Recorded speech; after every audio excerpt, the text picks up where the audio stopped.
دیکھیے ہر انسان کے وجود کے دو حصے میں نے پہلے دن شاید کچھ بیان کیا تھا. ایک خاکی وجود اور اینیمل بینگ جو حیوان ہے ہمارا، ایک وہ روح ربانی جو اس میں پھونکی گئی. آدم میں جب وہ روح پھونکی گئی تب وہ مسجود ملائک بنے. فَإِذَا سَوَّيْتُهُ وَنَفَخْتُ فِيهِ مِن رُوحِي فَقَعُوا لَهُ سَاجِدِينَ. دو جگہ آئے تھے قرآن مجید میں ایک شوشے کے فرق کے بغیر، سورہ حجر اور سورہ صاد. جب میں اس کو پوری طرح تیار کر لوں اور اس میں اپنی روح میں سے پھونک دوں تو گر پڑنا اس کے سامنے سجدے.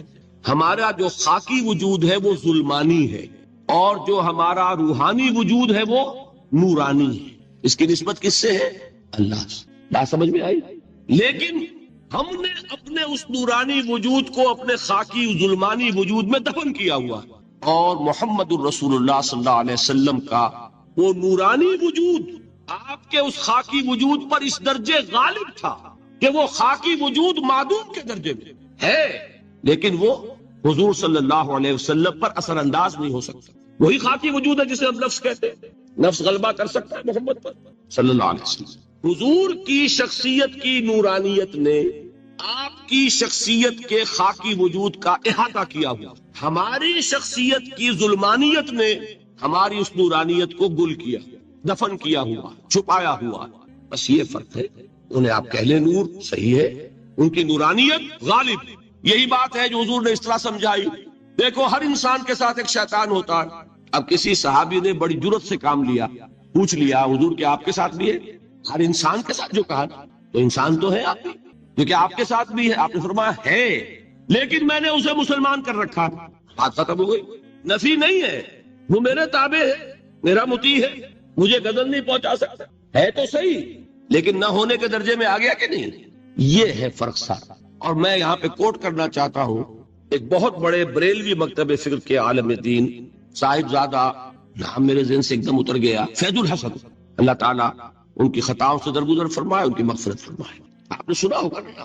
انہوں نے ایک روز تقریر کی جو میں نے سنی، اور تقریر کہاں کی؟ ساہیوال میں.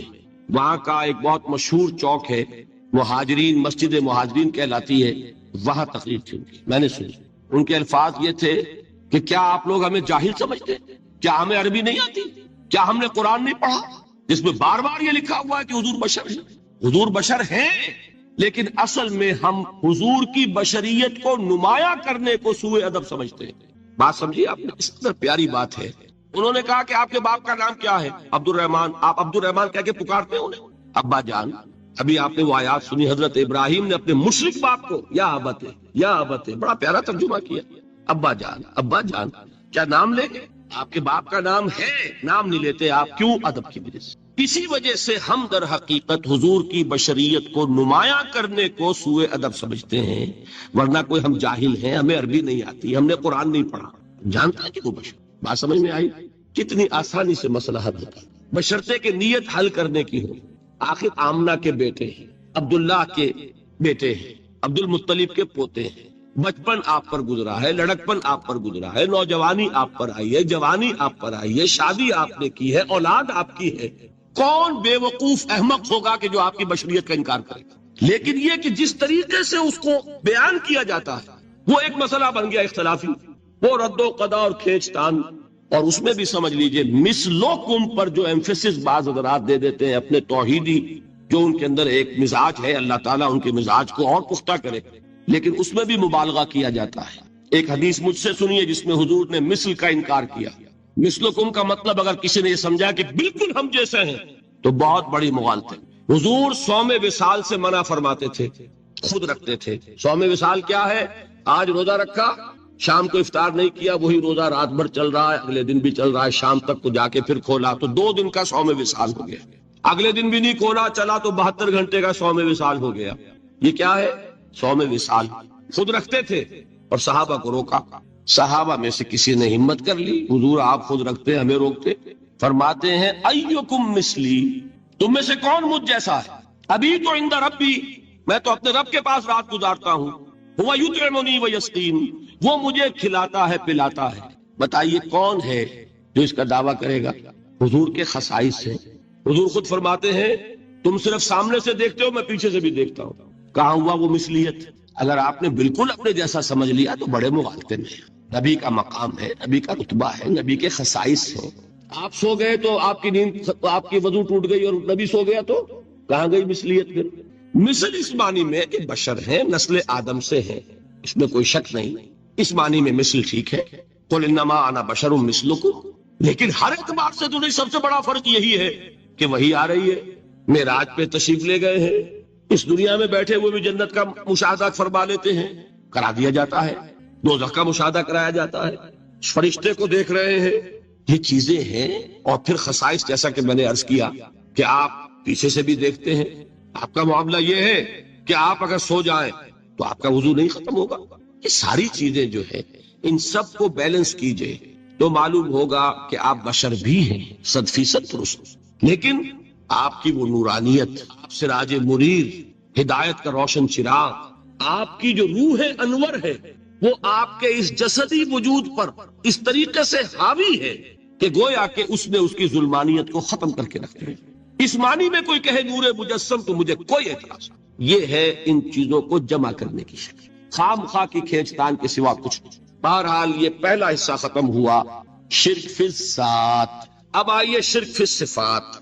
میں نے عرض کیا تھا کہ یہ ایک بڑا علمی مسئلہ ہے اور اس میں ٹھوکر لگ جاتی ہے۔ وجہ کیا ہے اس کو سمجھ لے۔ بنیادی بات، ہماری زبان جو ہے وہ بہت محدود ہے، ہماری ہی زبان ہے جسے اللہ نے ذریعہ بنایا اپنی ہدایت کا، ورنہ ہمارے پلے نہ پڑتی بات، ظاہر ہے۔ لیکن ہماری زبان کی محدودیت ہے۔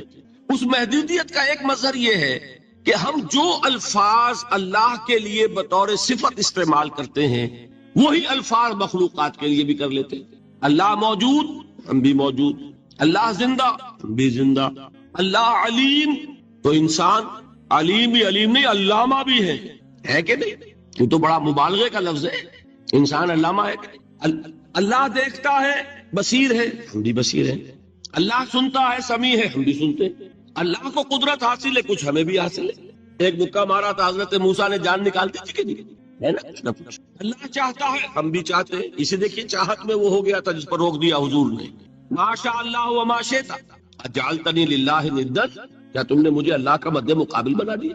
دھوکہ ان الفاظ کے اشتراک کی وجہ سے لگ جاتا۔ بات سمجھ میں آئی؟ اب اس میں فارمولہ میں نے عرض کیا تھا کہ ایک نوٹ کر لیں تو مسئلے سارے حل ہو جائیں۔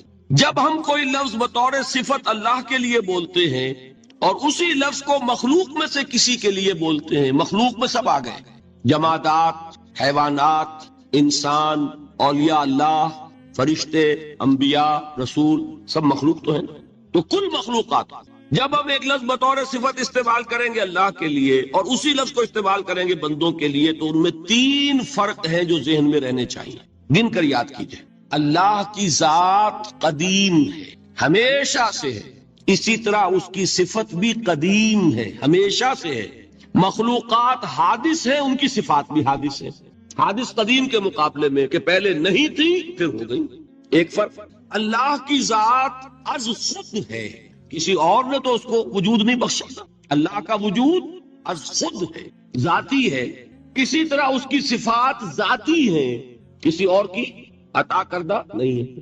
مخلوق کوئی ہو کسے باشا، ان کا وجود ذاتی نہیں، عطائی ہے، اللہ نے دیا تو وجود ملا۔ اسی طرح ان کی صفات عطائی ہے، ذاتی نہیں۔ 2 فرق ہو گئے۔ اللہ کی ذات مطلق ہے، لا محدود، اسی طرح اس کی صفات مطلق ہے، لا محدود۔ مخلوق کی ذات محدود، کسے باشد، صفت بھی محدود۔ 3 فرق، ذاتی، عطائی، قدیم، حادث، لا محدود، محدود۔ 3 فرق ذہن میں رہیں تو جو صفت بھی آپ اب بولیں گے اس میں یہ تینوں باتیں ذہن میں رہیں۔ سمجھ میں آ گئی بات؟ اب اس کا اطلاق کیجئے تو یہ علم غیب کا مسئلہ حل ہو جائے۔ یہ بھی لا ینحل سمجھا جاتا ہے۔ علم کسی کا بھی ہو، انسان، فرشتہ، اولیاء، انبیاء، رسول، حضور صلی اللہ علیہ وسلم، کسی کا حادث ہے، قدیم نہیں ہے، عطائی ہے، ذاتی نہیں ہے، محدود ہے، لا محدود نہیں ہے۔ 3 باتیں مان لیں، شرک نہیں ہوگا۔ ان میں سے ایک کو ساقط کر دیں، شرک ہو جائے۔ آئی بات سمجھ؟ اللہ کی قدرت ذاتی ہے، عطا کردہ نہیں۔ مخلوق میں جس کو قدرت حاصل ہے وہ عطائی ہے، ذاتی نہیں۔ اللہ کی قدرت لا محدود، یفعل ما یشاء، فعال لما یرید، علی کل شیء قدیر۔ مخلوق کوئی بھی ہو اس کی قدرت محدود، اللہ کی قدرت جب سے وہ ہے ہمیشہ سے ہے، ہمیشہ سے قدرت بھی ہے، اور مخلوق میں سے قدرت یہ حادث ہے۔ تینوں چیزیں سامنے رہے شرک نہیں ہوگا، ایک چیز کی بھی کمی ہو گئی شرک ہو جائے گا۔ یہ ساری صفات پر لے آئیے، اللہ کی حیات ذاتی ہماری عطائی، لائی حیات آئے قضا لے چلی چلے، اپنے بس میں نہ آنا تھا نہ جانا ہے، زندگی اس کی عطا کردہ ہے، جب چاہے لے لے۔ اللہ کی حیات بھی ایسی ہے کیا؟ ذاتی الحی، ہماری حیات محدود، ویسے بھی محدود، موت آئے گی شاید ختم ہو جائے، چلیے موت ختم نہیں کرتی، ہم سمجھتے ہیں کہ وہ ہماری ابدی ہے۔ محدود اس معنی میں تو ہے کھانے کو نہ ملے تو کمزوری، ذرا کام کیا تو تکان، نیند بھی آ رہی ہے اونگ بھی آ رہی ہے، اور اس کی حیات الحی القیوم لا تاخذہ سنۃ ولا نوم، حیات ذاتی ہے، لا محدود ہے اور قدیم۔ یہاں حیات عطائی ہے اور حادث ہے اور محدود ہے، ساری صفات۔ اس کو ذہن میں رکھ لیجئے۔ تو اب دو مسئلے میں یہاں حل کرتا ہوں۔ جو لوگ کہتے ہیں حضور کو علم غیب نہیں تھا اور جو کہتے ہیں تھا، بدقسمتی سے دونوں نے ڈیفینیشن علیحدہ کر لی۔ جو ڈیفینیشن نفی کرنے والوں نے کی ہے اس کی وجہ سے، اس کے اعتبار سے واقعتاً نہیں تھا۔ انہوں نے ڈیفینیشن یہ کی ہے، تعریف یہ کی ہے، وہ علم جو خود حاصل ہو جائے، اللہ کا عطا کردہ علم جو ہے وہ کہتے ہیں وہ غیب نہیں ہے۔ تو وہ بھی مانتے ہیں کہ ہر علم جو حضور کو حاصل ہے وہ اللہ کا عطا کردہ۔ میں سائی والی میں یہ سارے مرحلے میں نے طے کیے نا اپنے زمانہ طالب علمی میں۔ مولانا منظور احمد شاہ صاحب ہیں سائی وال میں ایک، میں ان کے پاس حاضر ہوں، میں نے کہا جی یہ مسئلہ کیا ہے علم غیب کا، مجھے ذرا سمجھائے۔ انہوں نے ایک کتاب اپنی نکالی کہ دیکھیے صاحب، ہم حضور کے علم کے بارے میں یہ باتیں مانتے ہیں، حضور کا علم حادث ہے، قدیم نہیں ہے، حضور کا علم محدود ہے، لا محدود نہیں ہے، حضور کا علم عطا کردہ ہے، ذاتی نہیں ہے۔ میں نے کہا یہ تین باتیں اگر آپ مان لیں تو میرا تو جھگڑا کوئی نہیں آپ سے۔ ہوتا کیا ہے جب آئیں گے وعظ میں، خطابت میں، تو عالم ما کان وما یکون، اب الفاظ وہ استعمال کر جائیں گے۔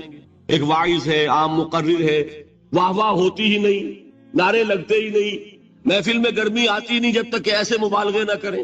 لیکن وہ چیز لکھی ہوئی ان کے ہاں ہے کہ حضور کا علم حادث ہے، قدیم نہیں ہے، حضور کا علم محدود ہے، لا محدود نہیں ہے، حضور کا علم عطائی ہے، ذاتی نہیں ہے۔ ان تینوں چیزوں کے بعد کوئی بڑے سے بڑا وہابی اور بڑے سے بڑا اہل حدیث بھی انکار نہیں کرتا۔ باقی یہ بات جان لیجئے کہ غیب اور حضور یا شہادہ یہ در حقیقت عام انسانوں کے اعتبار سے الفاظ استعمال ہوئے۔ جب قرآن میں کہا جاتا عالم الغیب والشہادہ، اللہ غیب اور جو ظاہر ہے یا موجود ہے سب کا جاننے والا ہے، تو مجھے بتائیے اللہ کے لیے کوئی غیب ہے؟ اللہ کے لیے کوئی شے غیب ہے؟ تو کیوں کہا جا رہا ہے عالم الغیب والشہادہ؟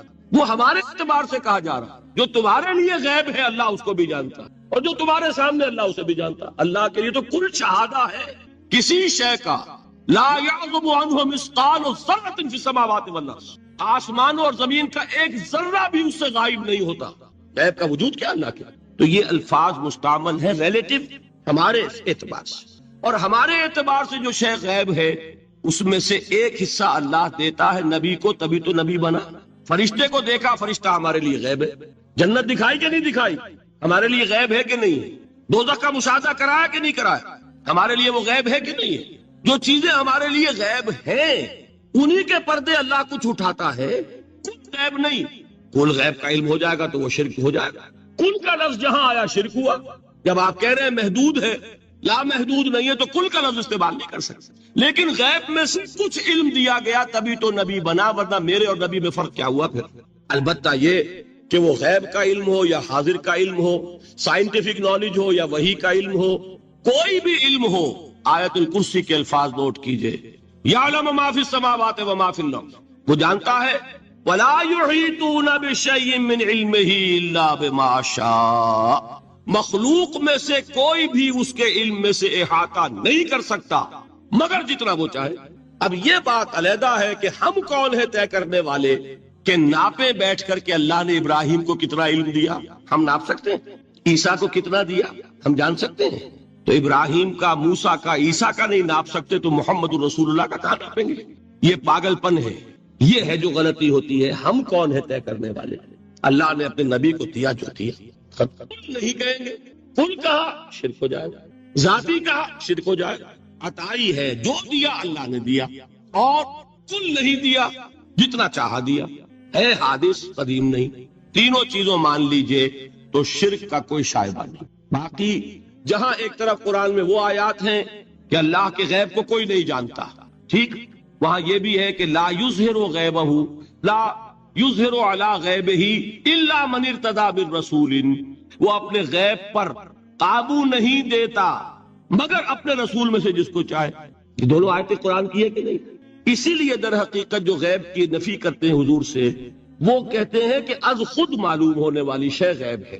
ہم کہتے ہیں از خود تو کوئی بھی شے کسی کو معلوم نہیں، ہمیں حاضر کا علم بھی اللہ ہی دیتا ہے تو ہوتا ہے، غیب کا تو بہت دور کی بات ہے۔ یہ مسئلے بڑے سیدھے ہیں، خام خواہ ہم نے پیچیدہ بنایا ہوا ہے۔ خدا کے لیے ان مسئلوں کو سلجھائیے اور جوڑیے، کاٹنے کی بجائے جوڑنے کی فکر کی کہ بھائی یہ اپنی اپنی جگہ پر علیحدہ علیحدہ تم نے تعریفیں کر رکھی ہیں اس لیے جھگڑ رہے ہیں، ورنہ دونوں باتیں صحیح ہیں۔ ایک مسئلہ ذرا اور زیادہ علمی ہے، میں ذرا پریشان ہو رہا ہوں کہ وقت زیادہ ہو رہا ہے، وہ مسئلہ ہے وحدت الوجود کا۔ ہمارے بہت سے صوفیہ وحدت الوجود کے قائل ہیں، اور ہمارے کچھ لوگ جو معترض ہیں وہ وحدت الوجود اور ہمہ اوست کو کنفیوز کر دیتے ہیں، ایک سمجھ لیتے ہیں۔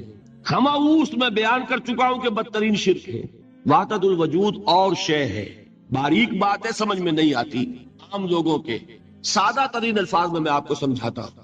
ایک نظریہ یہ ہے کہ اللہ ہی نے یہ روپ دھار لیا، یہ ساری چیزیں بالفعل موجود ہیں، یہ بھی ہے، یہ بھی ہے، یہ بھی ہے، اور یہ سب اللہ ہی ہے، یہ بدترین شرک ہے، شرک فی الذات۔ ایک لوگوں کی رائے یہ ہے یہ کچھ ہے ہی نہیں، یہ شراب ہے، شراب میں کیا ہوتا ہے؟ آپ کو پانی نظر آتا ہے؟ ہوتا ہے پانی؟ نہیں، ہر چند کہے کہ ہے، نہیں ہے ہی نہیں، بس اللہ ہی ہے، یہ ہے ہی نہیں۔ دیکھیے ایک شعر ہے، کل ما فی الکون وہم او خیال اور عکوس فی المرایا او ظلال، اس کائنات میں جو کچھ ہے یا تو وہم ہے یا خیال ہے، یا جیسے شیشے میں عکس ہوتا ہے، آپ ادھر کھڑے آئینے کے نظر آ رہے ہیں، ادھر بھی ہے، ادھر کوئی نہیں، یا جیسے سایہ ہوتا ہے، سایہ درخت کا سایہ زمین پر پڑ رہا ہے، اس کا کوئی وجود ہے۔ تو ایک رائے یہ، آپ اس سے اختلاف کریں، اسے پاگل پن کہہ دیں، کیا بیوقوفی کی بات کر رہے ہیں، جو چاہے آپ کہہ دیں، شرک نہ کہیے۔ وہ کہتے ہیں موجود صرف ایک ذات اللہ کی ہے، حقیقتاً موجود، یہ جو کچھ نظر آ رہا ہے یہ موجود ہی نہیں ہے، اس کو شرک نہیں کہیں، اسے اختلاف کریں، کوئی ضروری نہیں ہے کہ آپ مانیں ان کی بات، میں یہ نہیں کہہ رہا کہ آپ ضرور مانیں۔ شیخ احمد سرہندی رحمۃ اللہ علیہ نے اسے سمجھایا ہے اس کائنات کی حقیقت کیا ہے، ایک مثال سے۔ ان کے نظریے کو وحدت الشہود کہتے ہیں نا، وحدت الشہود، وحدت الوجود۔ شاہ ولی اللہ دہلوی نے فیصلہ کیا ہے کہ دونوں میں باریک سا فرق ہے، کوئی فرق نہیں ہے، تعبیر کا فرق۔ وہ مثال دیتے ہیں کہ دیکھیے ایک مشعل لیجئے، مشعل کیا ہوتی ہے؟ ایک لکڑی ہے، اس کے ایک سرے کے اوپر آپ نے کپڑا وغیرہ باندھ کے تیل ڈال کے آگ لگا دی، شعلہ جوالا ہے، ایک شعلہ، ٹھیک۔ وہ فرماتے ہیں کہ اس کو تیزی کے ساتھ ایک دائرے میں حرکت دیجئے، آپ کو آگ کا دائرہ نظر آئے گا، دیکھنے والے کو نظر آئے گا کہ نہیں؟ کیا دائرہ فی الواقع موجود ہے؟ بات ثابت ہو گئی کہ نہیں ہے، نظر آ رہا ہے۔ یہ فرماتے ہیں حضرت مجدد، ای الصنعت باری تعالی، کہ معدوم را موجود میں نمائند، یہ اللہ تعالیٰ کی صنائی ہے، خلاقی ہے، کہ جو شے ہے نہیں اس کو دکھا دیتے ہیں کہ ہے، جیسے آپ نے آگ سی دائرہ دکھا دیا ہے، نہیں، اس کائنات کا کوئی وجود۔ میں پھر عرض کروں گا، آپ اس سے اختلاف کریں، اسے نہ مانیں، چھوڑ دیں اس کو، یہ مسئلے ہیں فلسفے کے، لیکن سوال یہ ہے کہ اس کو شرک نہیں کہیں گے آپ۔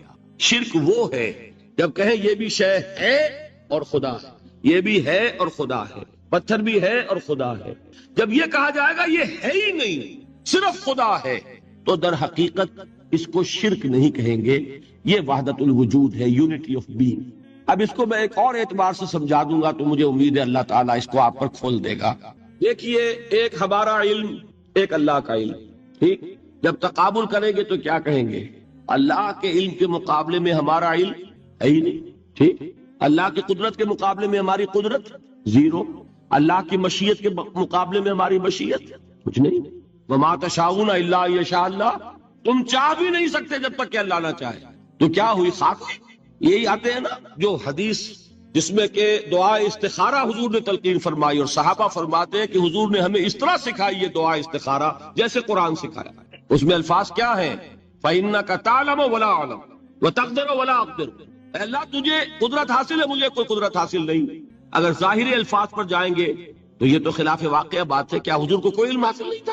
یا تو حضور فرما رہے فإنك تعلم ولا أعلم، یا چلیے اگر کوئی اور عام انسان کہتا ہے میں نہیں جانتا تو کیا کوئی علم حاصل کچھ نہ کچھ علم تو ہے، لیکن اللہ کے علم کے مقابلے میں وہ نہ ہونے کے برابر۔ اسی طریقے سے سمجھ لیجئے اللہ کے وجود کے مقابلے میں اس کائنات کا وجود نہیں ہے۔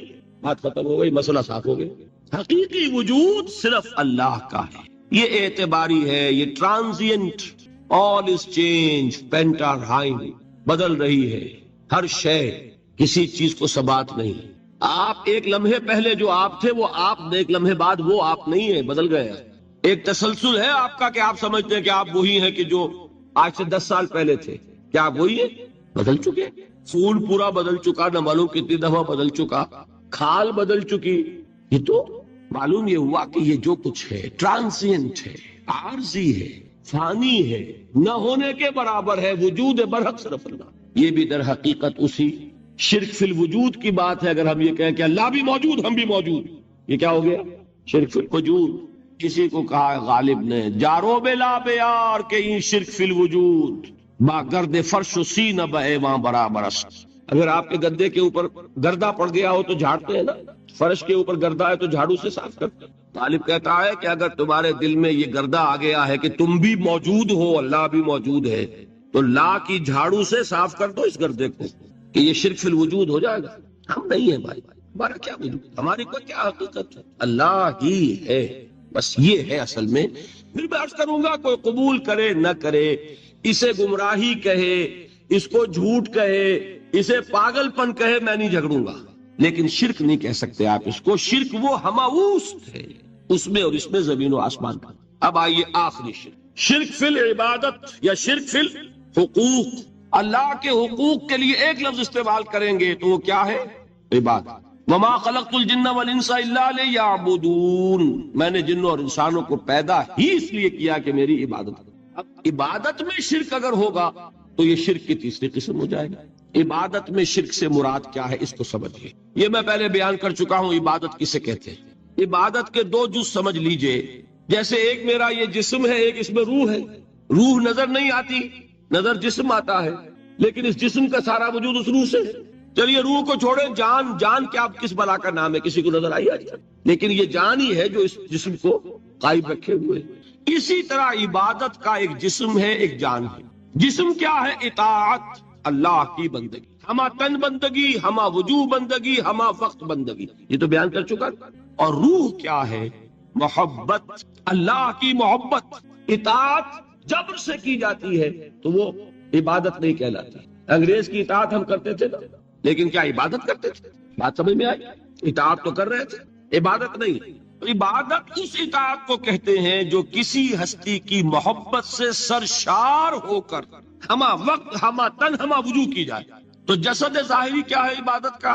اطاعت، اور روح کیا ہے؟ محبت۔ اب ان دونوں کے اعتبار سے شرک کیا ہے، توحید کیا ہے، اس کو سمجھ لیجئے۔ اور یہ ہے وہ چیزیں جو میں نے عرض کیا تھا کہ بالکل الجبرا کے فارمولوں کی طرح کی بات ہے۔ اطاعت میں توحید کیا ہے کہ مطاع مطلق صرف اللہ، ٹھیک، باقی ساری اطاعتیں اللہ کی اطاعت کے تابع، نفی نہیں ہے۔ والدین کی اطاعت کرو، لیکن جہاں والدین حکم دے اللہ کے حکم کے خلاف، بات ختم، اطاعت نہیں ہوگی۔ بیوی شوہر کی اطاعت کرے، آپ اولو الامر کی اطاعت کرے، شاگرد استاد کی اطاعت کرے، مرید پیر کی اطاعت کرے، لیکن کیا پیر کو یہ بھی حق ہے کہ اللہ کے کسی حکم کو منسوخ کر دے، رسول کے کسی حکم پر اپنے حکم کو ور کرے، بالا تر رکھے؟ سمجھ میں آ گیا؟ اصول کیا ہے کہ اطاعت مطلق، unconditional, unlimited obedience is due only to Allah. All the other obediences are limited by His injunctions. اس کو حضور نے کیسے بیان کیا؟ لا طاعت لمخلوق فی معصیت الخالق، مخلوق میں سے کسی کی اطاعت نہیں ہوگی جس میں خالق کی معصیت لازم آ رہی۔ جہاں اللہ کا کوئی حکم نہیں ہے آپ میرا حکم مان لیجیے، یہ شرک نہیں ہوگا۔ جہاں اللہ کا حکم ہے اس کے خلاف میں حکم دوں اور آپ مان لے تو یہ شرک ہو جائے گا۔ بات سمجھ میں آ گئی کہ نہیں؟ اب اس کو اپلائی کیجئے، اپلیکیشن بالکل انڈیویجول لیول پر کیجئے۔ پہلے اللہ کا حکم کیا ہے؟ فجر کا وقت ہو گیا، نماز پڑھو۔ نفس کا حکم کیا ہے؟ سو۔ آپ نے اطاعت کی نفس کی، آپ کا مطاع کون ہوا؟ نفس۔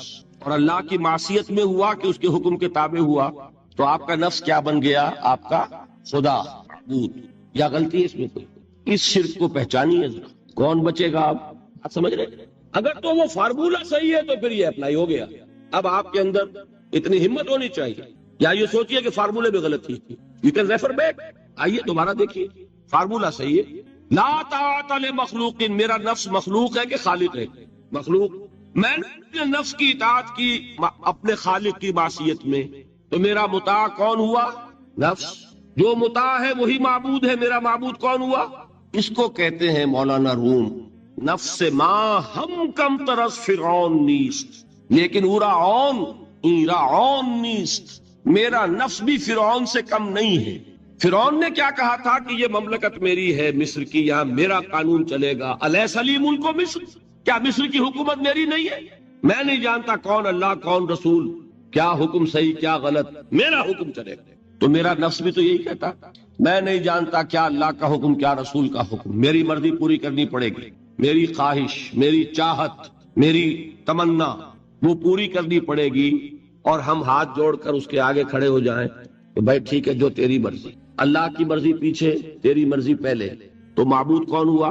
نفس ما ہم کم ترس فرعون نیست، لیکن اورا عون ایرا عون نیست۔ ٹھیک، قرآن سے سند چاہیے۔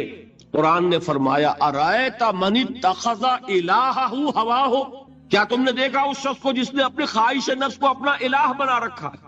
الہ کا لفظ وہ ہے جو آپ کے کلمہ طیبہ میں ہے، کہہ رہا ہے لا الہ الا اللہ، اور تسبیح پڑھ رہا ہے لا الہ الا اللہ، اور جب فارغ ہوتا ہے تو نفس کو فوراً معبود بنا لیتا ہے۔ ارائیت من اتخذ الہہ ہواہ، کیا تم نے دیکھا اس شخص کو جس نے بنا لیا اپنی خواہش نفس کو اپنا معبود؟ اچھا، اسی کو میں اب ٹاپ پر لے جا رہا ہوں، درمیان میں فل ان دی بلینکس آپ کر لیجئے گا۔ یہ میں نے کہا تھا انڈیویجول میں، اب آئیے کلیکٹیو لائف جو ہے، قومی زندگی، اس میں سب سے اونچی چیز کیا ہوتی ہے؟ کسی بھی ریاست کا دستور۔ دستور میں کیا بات طے ہوتی ہے؟ اولین کہ حاکمیت کس کی؟ ٹھیک، اگر آپ نے کہا جمہور کی حاکمیت ہے، کسی نے کہا فلاں خاندان کی حاکمیت ہے، کیا ہوا؟ یہ ہوا کہ نہیں؟ گھبرا کیوں رہے ہیں؟ پکڑے نہیں جائیں گے؟ بات تو صحیح کہیے۔ قرآن کیا کہتا ہے؟ ان الحکم الا للہ، قرآن کی آیت ہے کہ یہ نہیں ہے، یہ تمہارا کوئی اختیار نہیں، تمہارا اختیار ہے، تم قانون سازی کر سکتے ہو، but with in the limits of the injunctions of the Quran and this. اگر تم نے حاکمیت مطلقہ کا دعویٰ کیا، جو چاہوں حکم دوں، جو چاہے ہم قانون بنائیں، تو یہ حاکمیت مطلقہ ہے، اور یہی اس دور کا سب سے بڑا شرک۔ قبر پرستی کا شرک سب کو معلوم، یہ شرک نہیں معلوم۔ جمہوریت ان اٹس ایسنس اس دنیا کا سب سے بڑا شرک ہے اس دور۔ Human sovereignty in any form, individual ہے تو شرک، اگر وہ پاپولر سوورنٹی ہے تو شرک، کوئی فرق نہیں واقع ہوتا۔ اقبال نے ایسی باتیں جو کہی ہیں وہ اصل میں اس دور کے شرکوں کو پہچانا اقبال، اس لیے کہ اس دور کے فلسفوں کو علماء نے پڑھا نہیں، وہ سطحی طور پر جو الفاظ ہیں ان سے کچھ بات سمجھ لیتے ہیں، گہرائی میں اتر کر فلسفہ کیا ہے، حاکمیت کسے کہتے ہیں، جمہوریت کسے کہتے ہیں؟ جمہوریت is popular sovereignty, know limits. جو بھی لیجسلیٹو اتھارٹی ہے، عوام کے نمائندے جو قانون چاہے بنائے، وہ ہم جنسی کو جائز کرنا چاہے اختیار ہے، دو مردوں کو میاں بیوی کی حیثیت سے لائسنس دے رہنے کے لیے، لیگل لائسنس جائز ہے، قانون ان کا مرضی ہے جو چاہے بنائے۔ They don't accept any limitation to their legislative authority. We are sovereign. کیا مطلب؟ ہم جو چاہے قانون بنا، یہی تو شرک۔ کیا کہا اقبال نے؟ ہم نے خود شاہی کو پہنایا ہے جمہوری لباس، جب ذرا آدم ہوا ہے خود شناس و خود نگر۔ ابلیس کا ایک چیلا کہتا ہے کیوں گھبراتے ہو جمہوریت سے؟ وہی بادشاہی ہے، ہم نے اس کو جمہوری لباس پہنا دیا ہے۔ پہلے ایک آدمی بادشاہ ہوتا تھا، ایک ہوتا تھا فرعون، اب ساری قوم فرعون ہے۔ وہ فرعون کہتا تھا نا کہ میں جو چاہوں قانون بناؤں، I don't accept any limitation to my authority, but I am the sovereign۔ آج عوام کہتے ہیں، فرق کیا ہو گیا؟ میں نے کہا تھا نا کہ 2 ٹن گندگی تھی، وہ ایک کے سر پہ رکھی ہوئی تھی، آپ نے ماشا سب کو بانٹ دی، تو گندگی رہے گی، شرک تو شرک رہے گی، کوئی فرق نہیں نوعیت کے اعتبار سے۔ بادشاہت بھی ہو سکتی ہے جائز، اگر بادشاہ خود اللہ کا بندہ ہے، اللہ کے احکام کا پابند ہے اور اللہ کے احکام کو نافذ کر رہا ہو۔ داؤد بادشاہ تھے کہ نہیں؟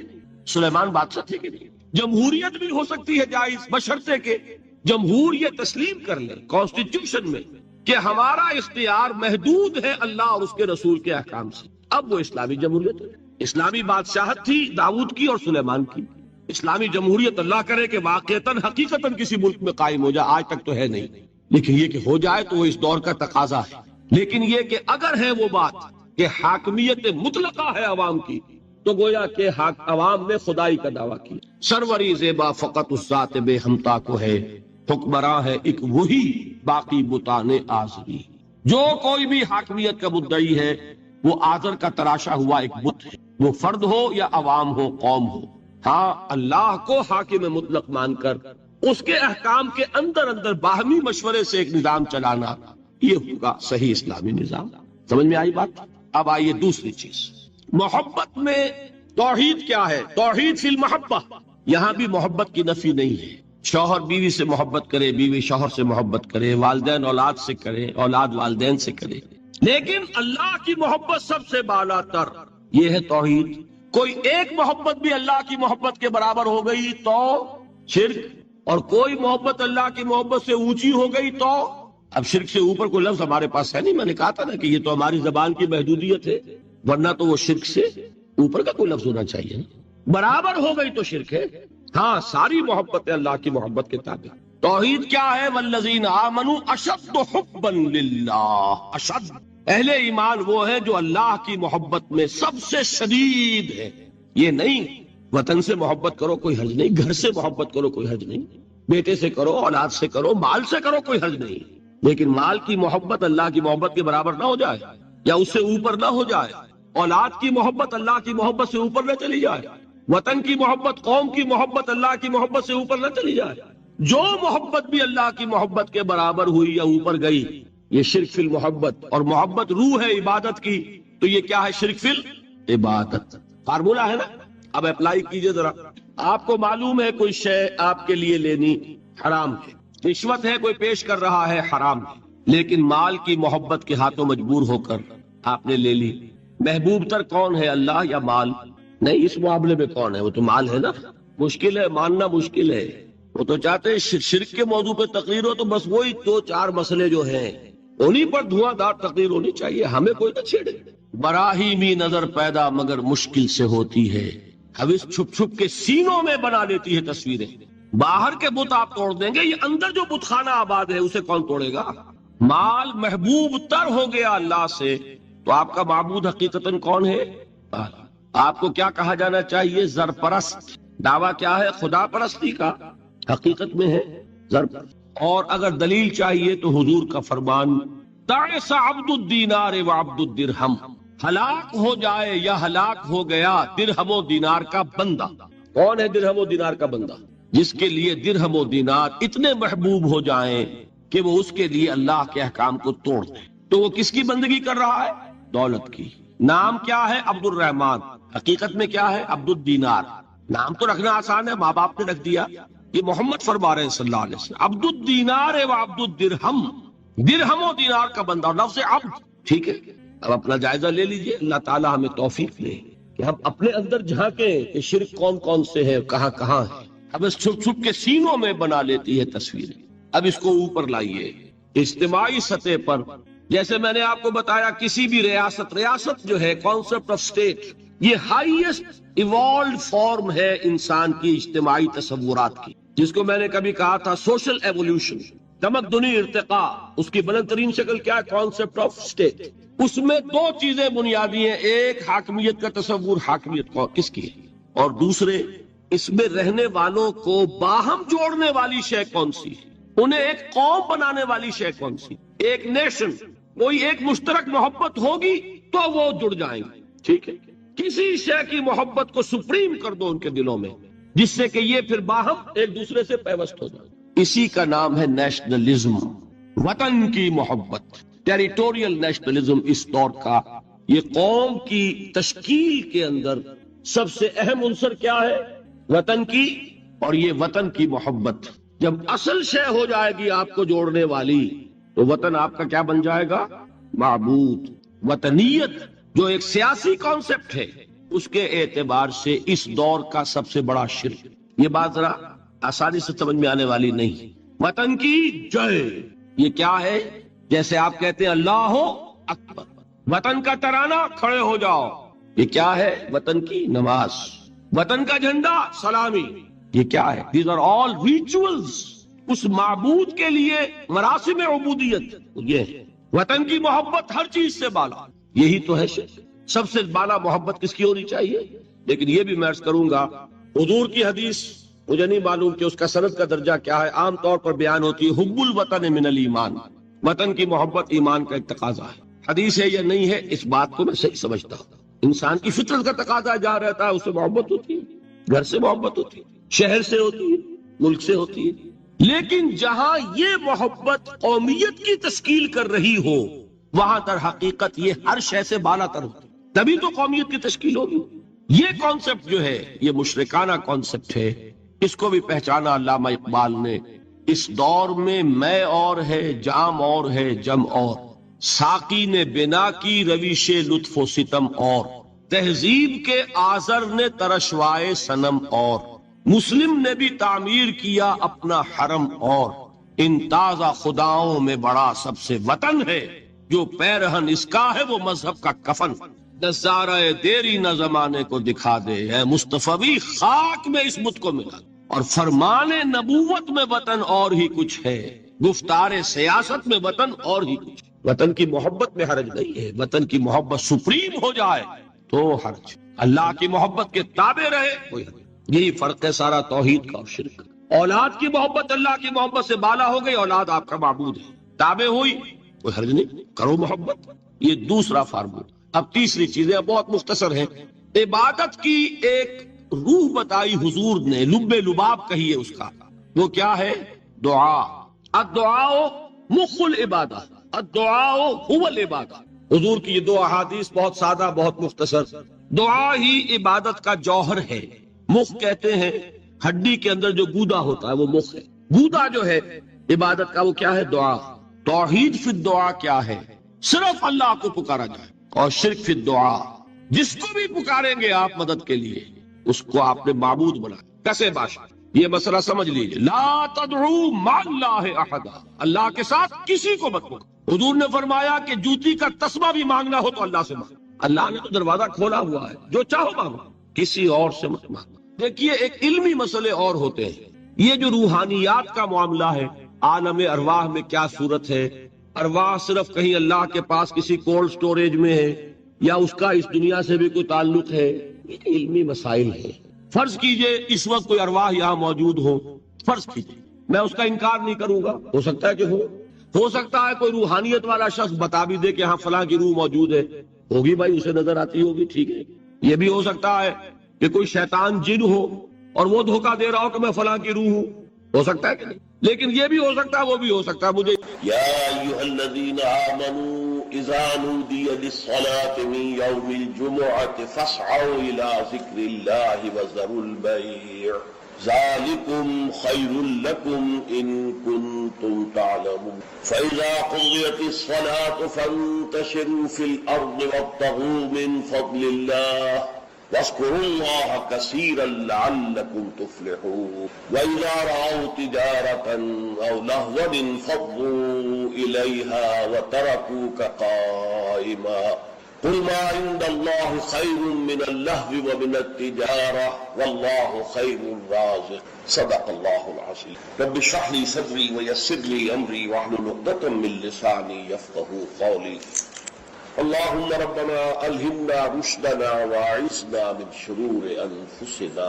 اللهم أرنا الحق حقا وارزقنا اتباعه وأرنا الباطل باطلا وارزقنا اجتنابه آمین یا رب العالمین۔ سورہ جمعہ کا دوسرا رکوع جو 3 آیات پر مشتمل ہے، آپ نے اکثر و بیشتر اس کی سماعت کی ہوگی، جمعے کی نمازوں میں بھی اس کو پڑھا جاتا ہے، خطبات میں پڑھا جاتا ہے۔ یہ 3 آیات حکمت و احکام جمعہ کے موضوع پر نہایت جامع آیات ہیں۔ اہمیت جمعہ، حکم جمعہ، حکمت جمعہ، مقصد جمعہ، ان تمام امور کو ان 3 آیات نے اپنے احاطے میں لے لیا. چونکہ حضور کا سارا طرز عمل جو ہے اور آپ کا اعلی انقلاب جو ہے وہ قرآن مجید ہے، اور آپ کا سارا عمل اس کے گرد گھوم رہا ہے. دعوت و تربیت و تزکیہ کا سارا نظام قرآن کے گرد ہے. هو الذی بعث فی الامیین رسولا منہم یتلو علیہم آیاتہ ویزکیہم ویعلمہم الکتاب والحکمہ. لہذا اس کتاب ہی کی جب اسلامی کوئی ریاست یا نظام قائم ہو جائے تو اس کتاب کی تعلیم کو مسلسل امت میں جاری رکھنا تاکہ وہ تعلیم جو ہے عام ہوتی رہے، پھیلتی رہے، اس کو تازہ کیا جاتا رہے، اس کے لیے نظام جمعہ تجویز کی، ہفتے وار اجتماع. اب اس کو نوٹ کر لیجئے کہ نہ تو وہاں پریس تھا کہ کتابیں ہوں، رسالے ہوں، اخبار ہوں، نہ وہاں ریڈیو، نہ وہاں ٹیلی ویژن، نہ وہاں اسکول، نہ وہاں کالج، نہ یونیورسٹیاں. تو تعلیم کا نظام کیا تھا؟ اچھا، تعلیم ایک تو ہوتی ہے بچوں کی تعلیم، اس کا تو بہت آسان کام ہوتا ہے، لیکن تعلیم بالغہ، انقلاب جو ہے وہ در حقیقت زیادہ تعلیم بالغہ پر زور دیتا. ایک جو بھی انقلابی جو رہنما ہے، لیڈر ہے، وہ سب سے پہلے اپنے زمانے کے ایڈلٹس کو مخاطب کرتا ہے، ان کو تعلیم دیتا ہے، ان کے ذہنوں کا تزکیہ کرتا ہے، ان کے ذہنوں میں اپنا انقلابی فکر بٹھاتا ہے، جاگوزی کرتا ہے، پھر ان میں سے جو موٹیویٹ ہو جاتے ہیں اور جو رسپونڈ کرتے ہیں ان کو جمع کرتا ہے، منظم کرتا ہے، طاقت بناتا ہے. بچوں کی تعلیم کا اس میں دخل نہیں ہوتا. وہ تو جب نظام بن جائے گا، اسلامی نظام آ جائے گا، تو پھر اس نظام کے تحت بالکل نیا نظام تعلیم ہوگا. بچوں کی تعلیم ابتدا سے اس طریقے پر ہوگی کہ اس سے ان کے اندر اسلام اور ایمان کے جو جذبات ہیں وہ پیدا ہو، جہاد فی سبیل اللہ کا ذوق و شوق پیدا ہو. لیکن یہ کہ سب سے پہلے جو انقلاب برپا کرنا ہے، تو بچے تو انقلاب نہیں لایا کرتے، انقلاب تو ایڈلٹس لاتے. تو ان ایڈلٹس کو مخاطب کرنا اور ان کی تعلیم، ان کا ذہن بنانا، ان کے اندر اس انقلابی فکر کو ان کے ذہنوں میں، دلوں میں اتار دینا، جاگوزی کر دینا، یہ ہے وہ مقصد کہ جو نظام جمعہ کے ذریعے سے امت میں اس کو دوام دے. جمعے کا ممبر جو ہے اسے ممبر رسول کہتے ہیں. ممبر رسول پر جو کھڑا ہوتا ہے وہ نائب رسول ہے. وہ نائب رسول وہی کام کرے جو حضور کرتے تھے، یتلو علیہم آیاتہ ویزکیہم ویعلمہم الکتاب والحکمہ. یہ کام امت کے اندر جاری و ساری ہو جائے، اس کا تسلسل ہو، اس کا دوام ہو. اس کے لیے جمعے کی فرضیت کی. نظام جمعہ یہ ہفتے وار اجتماع ہے. آپ کے علم میں ہوگا کمیونسٹوں کا معاملہ بھی یہ ہوتا تھا. ان کا بھی ایک فلسفہ تھا، مارکسزم. اور جب تک وہ فلسفہ ذہنوں میں اتر نہ جائے، کوئی شخص کمیونسٹ کیسے بنے گا؟ اور پھر وہ فلسفہ تازہ رہنا چاہیے، ان کے ذہنوں میں اجاگر رہنا چاہیے، مدھم نہ پڑ جائے، کہیں ان کے ساتھ اس کی ذہنی کمٹمنٹ کمزور نہ ہو جائے. تو وہ اپنے ویکلی میٹنگز کرتے تھے، اس میں کیا کرتے تھے؟ اسی فلسفے کی تجدید، اسی کی اور گہرائیوں میں اترنا، تاکہ ذہنوں کے اندر وہ فلسفہ راسخ رہے. جب فلسفہ راسخ رہے گا تو انقلابی فرور، انقلابی ذیل، انقلابی جذبہ بھی برقرار رہے گا، اور انسان جو ہے تن من دھن لگا دے. تو یہ ربط ہے سورہ جمعہ کے ساتھ احکام جمعہ کا. اور یہ تو واضح ہی ہے کہ در حقیقت اس سورہ مبارکہ کا نام ہی اس حکم جمعہ کے حوالے سے لیا. اچھا، اب اس میں حکم جمعہ کی اہمیت کیا ہے اس کو آپ سمجھیے. میں چند احادیث آپ کو سنا رہا ہوں. ترمذی شریف کی روایت ہے، من ترک الجمعہ ثلاث مرات تہاونا طبع اللہ علی قلبہ. جس شخص نے 3 جمعے چھوڑ دیے کسر کی وجہ سے، یعنی کوئی اور عذر نہیں ہے، بیماری نہیں تھی، مسافر نہیں تھا، کوئی نہیں عذر، تہاونا، بس وہ اس کی اہمیت کو نہ سمجھتے ہوئے. اس کو کہتے ہیں ہون، جو آسانی سی بات ہو، بس کوئی اہمیت نہ ہو. جس تم تہاونا طبع اللہ علی قلبہ، اللہ تعالیٰ اس کے دل پر مہر کر. اور یہ مہر کر دینا وہ بدترین سزا ہے جو بدترین کافروں کو دنیا میں دی جاتی. ختم اللہ علی قلوبہم طبع اللہ علی قلوبہم، یہ بدترین کافروں کی. جو مسلمان جمعے کی اہمیت کو نظر انداز کرتے ہوئے بغیر کسی عذر کے اگر وہ جمعہ چھوڑ دے گا 3 جمعے، تو اس کے دل پر مہر ہو جائے گا. من ترک ثلاث جمع تہاونا بها طبع اللہ علی قلبہ. پہلی روایت ترمذی کی تھی، یہ ابو داؤد اور نسائی کی. وقال مالک، امام مالک نے موطا میں جو بات کہی ہے وہ یہ ہے کہ لا ادری عن النبی صلی اللہ علیہ وسلم ام لا الا انه صفوان بن سلیم رضی اللہ عنہ قال من ترک الجمعة ثلاثا من غیر عذر ولا علت طبع اللہ علی قلبہ. امام مالک نے جو ان کی کتاب مشہور ہے الموطا، حدیث کا پہلا مجموعہ، حدیث اور فقہ دونوں کا، اس میں کہتے ہیں امام مالک کہ میں یہ تو نہیں کہہ سکتا کہ یہ صفوان ابن سلیم نے رضی اللہ عنہ حضور سے سن کر کہا یا خود کہا، لیکن ان کا قول یہ ہے کہ جس نے